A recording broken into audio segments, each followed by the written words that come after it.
Halo, Assalamualaikum. Ketemu lagi dengan saya Munira Hayanti. Pada pertemuan kali ini, kita akan membahas nilai-nilai Pancasila dalam penyelenggaraan pemerintahan.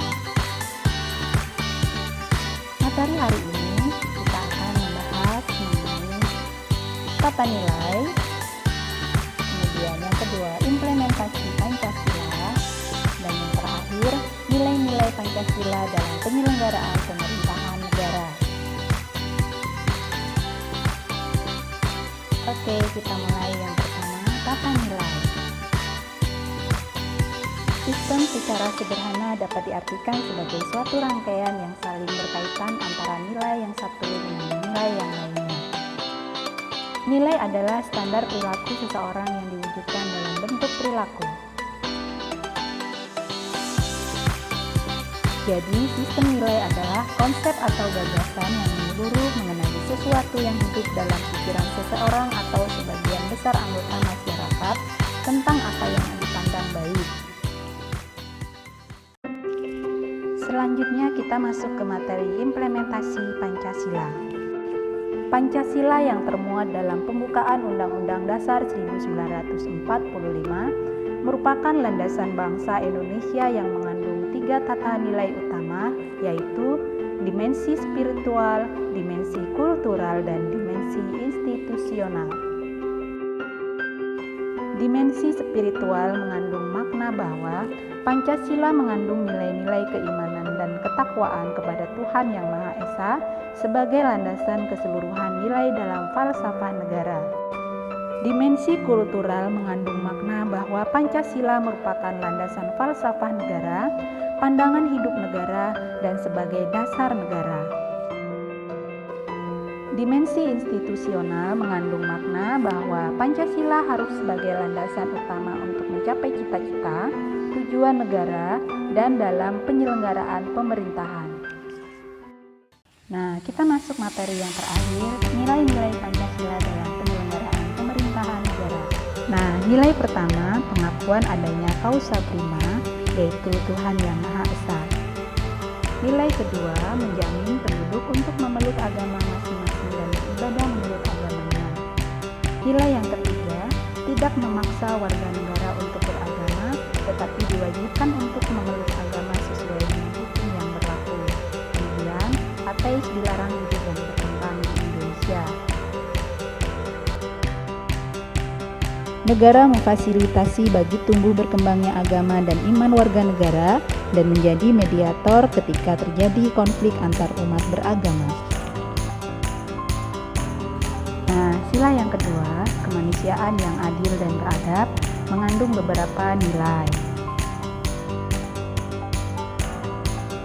Nilai yang pertama, hakikat manusia, menempatkan manusia sesuai dengan hakikatnya sebagai makhluk Tuhan, karena manusia mempunyai sifat universal.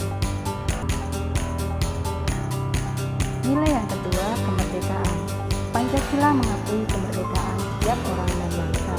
Kita tidak mengakui adanya perbudakan dan penjajahan. Nilai yang ketiga, mewujudkan keadilan dan peradaban yang tidak lemah. Hal ini berarti bahwa yang dituju masyarakat Indonesia adalah keadilan dan peradaban yang tidak pasif, yaitu perlu pelurusan dan penegakan hukum yang kuat jika terjadi penyimpangan-penyimpangan, karena keadilan harus direalisasikan dalam kehidupan bermasyarakat. Selanjutnya, sila yang ketiga adalah persatuan Indonesia. Nilai yang pertama adalah nasionalisme, nilai yang kedua adalah cinta bangsa dan tanah air, yang ketiga menggalang persatuan dan kesatuan bangsa.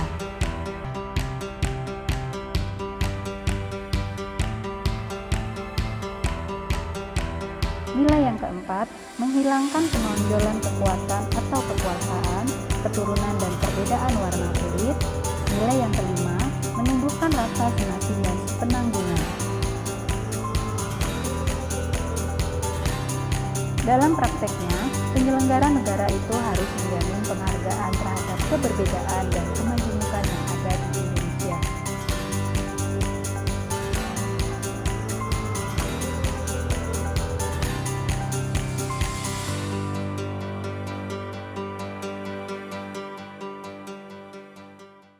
Yang keempat, sila kerakyatan yang dipimpin oleh hikmat kebijaksanaan dalam permusyawaratan perwakilan. Nilai yang pertama adalah demokrasi. Demokrasi dalam arti umum yaitu pemerintahan dari rakyat, oleh rakyat, dan untuk rakyat. Nilai yang kedua, permusyawaratan. Artinya, mengusahakan putusan bersama secara bulat, baru sesudah itu diadakan tindakan bersama. Di sini terjadi simpul yang penting yaitu mengusahakan putusan bersama secara bulat. Nilai yang ketiga, dalam melakukan putusan diperlukan kejujuran bersama. Hal ini perlu diingat bahwa keputusan bersama dilakukan secara bulat sebagai konsekuensi adanya kejujuran bersama. Nilai yang keempat adalah permusyawaratan rakyat. Dalam mengambil keputusan berdasarkan permusyawaratan. Ini yang membedakan demokrasi Indonesia dengan negara lain. Nah, beberapa yang harus diperhatikan oleh penyelenggara negara terkait nilai-nilai pada sila keempat ini. Penyelenggara negara harus berdasarkan kedaulatan rakyat, wajib menghormati dan menghargai hak-hak politik warga negara, serta menjunjung tinggi musyawarah untuk mufakat. Sila kelima yaitu keadilan sosial bagi seluruh rakyat Indonesia mengandung nilai yang pertama adalah kemakmuran yang merata. Hal ini berarti diharapkan bahwa kemakmuran dapat tercapai oleh seluruh warga negara Indonesia. Yang kedua, kekayaan alam digunakan untuk kepentingan bersama. Nah, di sini berarti setiap kekayaan dan potensi alam dapat digunakan tetapi harus digunakan untuk kesejahteraan dan kemakmuran rakyat. Yang ketiga, melindungi seluruh rakyat. Jadi negara harus melindungi warga negaranya, bukan hanya yang kuat tetapi juga yang lemah. Dalam sila kelima, penyelenggara negara memiliki kewajiban untuk tercapainya keadilan sosial, memberdayakan masyarakat yang tidak mampu serta menjamin hak dan kewajiban warga negaranya.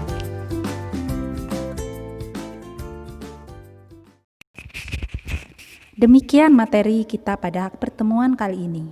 Semoga bermanfaat. Silahkan kalian buka Classroom untuk mengerjakan tugas yang Ibu berikan.